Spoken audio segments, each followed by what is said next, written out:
Boruto episode 28, Declaration of War.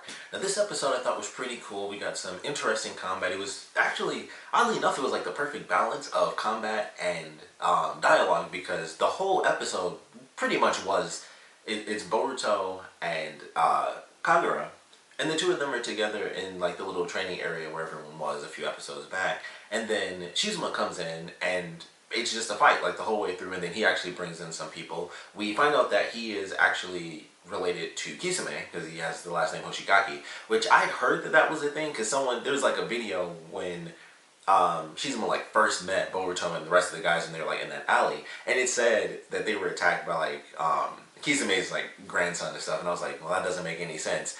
And I was like, well, how do they even know who this character is? Just because I thought it was like they just put that in there just to put it in there to get views. And then he actually says his name. I was like, no, that's actually, he's somehow related to Kisame. We don't know officially if that's supposed to be like his grandson. If Kisame, much like Yagura, just out there, you know, having super secret kids off in the background that are totally irrelevant. And then it's like, yep, surprise, surprise, family. So I don't really know for sure if that's supposed to be like his grandson or whatever, any crap like that. But it's definitely someone related to him, someone within that family.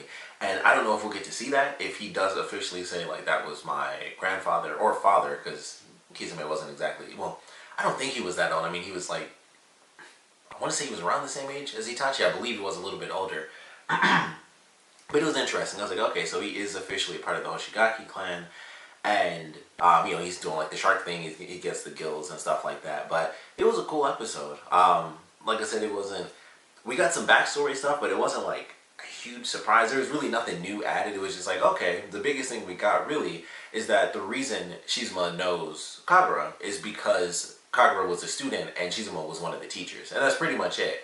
Also, I realized how useless those freaking jackets they are, the jackets were they are, because Kagura was mad and he sliced straight through that junk, and I'm just like, what is the point of those? Is it just to be like, this is what we wear? Because they just don't guard them from anything. It seems like every blade I've seen cuts straight through those things. I'm like, what is, I never really thought about it, but it was like, it's not body armor. It's just a cool looking jacket, and that's it, because they have zero protection value, clearly. So they have this moment where Kagura goes crazy, and we find out that the flashback we had before, where it seemed like Kagura killed someone, it was actually him cutting Shizuma. And Shizuma gets in the way, and he guards the kid that was about to die, and he gets the scar across his chest, and he grabs the blade, and he calms Kagura down for like a second so the other students can grab him. And so while he's freaking out, and the students are talking about like, oh, he has the blood of the third Mizukage in him, and it makes him like a crazy killer, Shizuma kind of walks up to him and is like, you should hold on to that. Like, don't fear what you have inside of you, because that is the origin, basically, of the Blood Mist Village. Like, that is the heart of who we truly are, and the future is going to need skilled warriors like you. And I thought that was very interesting. And, of course, you know, that was like our little flashback moment. Then it's modern day the whole way through. And it's pretty cool. Like I said, it was a fairly decent fight. It was nothing super crazy. I love some of the stuff they did. Clearly, they're showing the fact that Boruto definitely does control two of the elements with lightning as well as wind style, because he does the lightning thing in this episode, and he combines them even to do, I believe you call it the Boruto stream, which was definitely cool because he was moving at super speed. He just kind of sucks apparently, because he was jumping through all of them and he didn't hit any of them because he was like going toward Shizuma, which kind of just shows like tact-wise, he just wasn't using his abilities right, because he jumped through all of them, when instead it's a special move that they weren't expecting, him going so freaking fast. He should have hit like the first person he went for, or at least the second, because it would have thrown him off, him jumping between them. But he went too far. He went for like the peak goal, and he got, you know, like knocked down as he was doing it. But I thought it was pretty cool. You know, he tried to hold his own before Shizuma caught in like his other crew, and he, you know, when he first threw the shuriken and he had them, you know, with the lightning on it, it was like, oh crap, and they were like blowing up, and you know, Shizuma couldn't do anything. So he's like, I think the woman's name was Bunta, and she's like the only one I remember. And so she comes up and she has, you know, lightning style as well. And I was like, okay, that's kind of cool. And then they brought in the other members, and we find out that they are basically working to become the new Seven Swordsmen of the Mist, which I thought was very cool. I was like, I did not expect this to happen. We have not seen any of, excuse me, any of these characters in any way, shape, or form. They just pop up. They all got different designs. Admittedly, the only character I really liked that I thought looked cool outside of Shizuma was actually the first woman that showed up. Like, I liked her hairstyle and all, just slicked back, and her outfit was simple. And everyone else, it was like the crazy brute guy who had like the weird mask on, the really weird looking little girl, and then I guess the other guy, he looked okay. He was kind of had like the samurai thing going with the rope in his hair and stuff. And I was like, okay, this is really cool. I like how they're kind of playing this element, introducing these new characters. It does make me wonder how much longer this arc is going to be, because I kept thinking like this episode and the last one were going to be the end. And that is definitely not the case. And it just continues to ramp up, and it's actually getting much better. Like, I thought it was going to be a simple story. It's this guy who's the villain, and he's trying to basically get Kagura to kind of rejoin him and stuff. And then it just goes way beyond that, where it's like he wants Kagura to rejoin him, but he also has this much more bombastic plan than just have this kid who's a good fighter join him.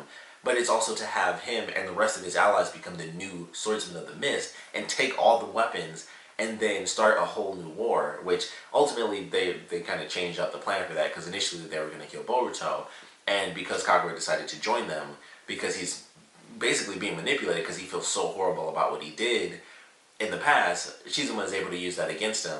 And he's like, alright, well, you made this wish, you pull your blade out, but you still make a wish. So we'll let that happen. We'll let Boruto live, and then we'll just go ahead. We'll go get our weapons, which we find out are just kept in the case altogether. Is like, I just assumed that the weapons were kind of just still out there in some way, shape, or form. It's like, nope. The village has all the weapons. Chojuro, of course, using the dual blade. That's why he was going to pass that on, and the other ones are kind of just kept, in storage, which I thought was very interesting, of course, particularly Zabuza's blade. I can't think of the actual name of it right now, but I was like, oh, I didn't expect that to be there, because I thought, where we left off, Soigetsu had it, and it was kind of just his thing. And then, of course, that leads to Soigetsu in this episode, who shows up in 2 scenes total. He showed up early on in the episode. It was just him, and they show him like smile, and I was like, okay. Soigetsu, that's very interesting. And then we see him later when Kagura is with Shizuma and the rest of the little group, and they go in to get the weapons, and he's there. And I was like, alright, Soigetsu's in the background here. He's like, oh, that's a really skilled kid and stuff like that. And then he knows someone's following him, which ends up being Mitsuki, and so he takes off. And Mitsuki is like, oh, you got away from me again. And I was like, what in the world is going on with these two? Where Soigetsu goes into town, or goes to the village, and Mitsuki is trying to follow after him. So that's just a huge mystery right there. It's like, why is he there? Is he trying to steal the weapon? Is that what's happening? Is Mitsuki there because he knows that he's trying to steal the weapon, so he wants to stop him because he's kind of meant to keep things calm, and I don't know what he's thinking right now. I don't know. But I was like, alright, so Getsu has some role to play in this. I'm actually super excited to see that. I don't know if he'll join Boruto and the kids, and then he'll fight, and he'll take the blade back and be like, alright, this is mine again, and that's how it's going to be. But I thought it was really cool. Another thing to note was that the blade was actually really short, so that means it hasn't been used in a while to kill anybody, because it actually regenerates by cutting through people and absorbing their blood, and that's how the blade gets longer. And I was like, that's very interesting how small it is right now. So it broke at some point, and it was never used in combat again. So I thought that was cool, because that's the only one that's really like that. The other ones are just normal weapons, from what I can remember at least.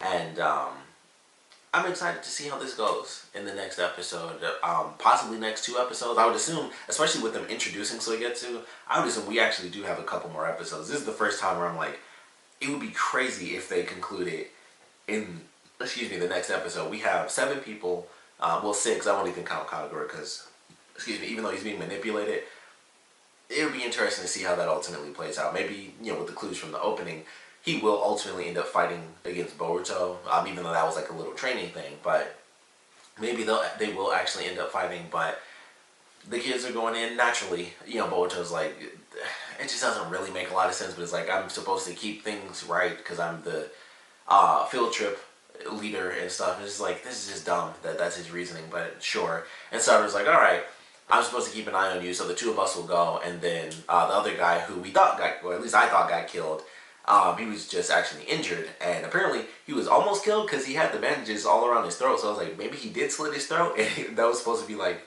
the little hidden dark thing. It was like, oh, he just got wounded, but the bandage was like only around his throat, and I'm like, maybe he was trying to kill him though, and he just happened to survive because of Sadara. So the 3 of them are going in. I'm sure they'll get the rest of the kids to help him out. But I am looking forward to this next episode, what they're going to be doing with them, using all the different weapons. I hope they truly utilize them, because the last time we saw it was during the Great Ninja War, and technically all that stuff was filler, but it was actually good filler for once. But yeah, we don't see, all the weapons are definitely rare to actually see. So I'm definitely looking forward to how this is going to end up playing out in what I assume is going to be the next couple episodes. This is the first time I'm assuming it's going to go beyond just the next one. And then, of course, next week will be the end. But I'm excited for it. I'm like, man, this is way cooler than I thought. I thought it's just going to be this guy who's the main villain. He's going to have some random, useless, weak characters, which we've seen the past couple episodes. And he's going to try to utilize them to get Kagura back on his side. And that's it. He just wants Kagura to use him. And that's all he had. It's like, nope, Kagura is like one piece in this entire machine, and he's got other members that are already on his side, and they're all going to band together to be the new Seven Swordsmen of the Mist. And I just think that's a cool concept. They want to start war all over again, to go back to the old ways, and now we have some fairly decent stakes. I think that's pretty cool. So it's a much grander scale than just manipulating this kid. It's like manipulating the kid was one part of it, but he had 5 other people already willing to go to get steal these other weapons, and then they become the new, band of villains. So I'm excited to see how this plays out. I think the action should be pretty cool. I would assume the characters won't be able to use the weapons to their fullest potential, because they're just now going to steal them. So maybe they'll have some skill in some regards, maybe they won't. I'm very curious if we will see, because I didn't really notice, I think it was in there, but Kisame's former weapon, which ultimately ended up siding with Killer Bee because he had all the chakra, so the weapon was like, well, this is much better. I find this more enjoyable to stay on his back, because he has like the Jinchuriki chakra. So I'm pretty sure it's in there. It just wasn't bandaged up or anything. I think it was just in there in spikes. So it would be cool if Shizuma actually did end up getting that weapon, just because, the family name.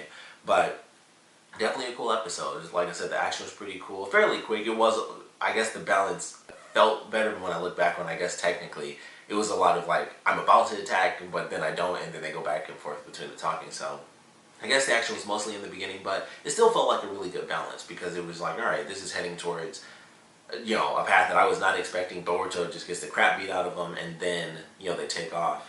So it should be interesting. I'm excited to see where we head after, this episode, with them getting the weapons and just their whole plan in general. And we know that they end up going to Chojuro, so somehow the adults do actually get involved, which I was very surprised by, considering the way this episode ended, where it's like, we're just going to do it ourselves. And then in the promo, they're talking to Chojuro and Mei, so it's like, alright, they will actually end up getting help, from the adults. So I'm looking forward to what we get. But of course, would love to know what you guys thought about this episode, so please comment below. Let me know your favorite parts about it, your least favorite parts about it. And I actually want to know what you guys think Suigetsu is going to do in this story, because I was surprised that he was in there, and then they still did nothing with his character, and he's like being chased by Mitsuki.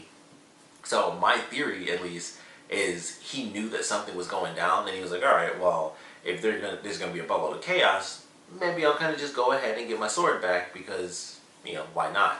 So that's just my theory on it. I don't know if he gives a crap about there not being a war anymore or anything like that. His character has always been kind of in between, where he does the bad stuff, but you can tell is like, if things are kind of smooth, he's not the character to kick off, an issue. He's just like, hey, I go with the flow.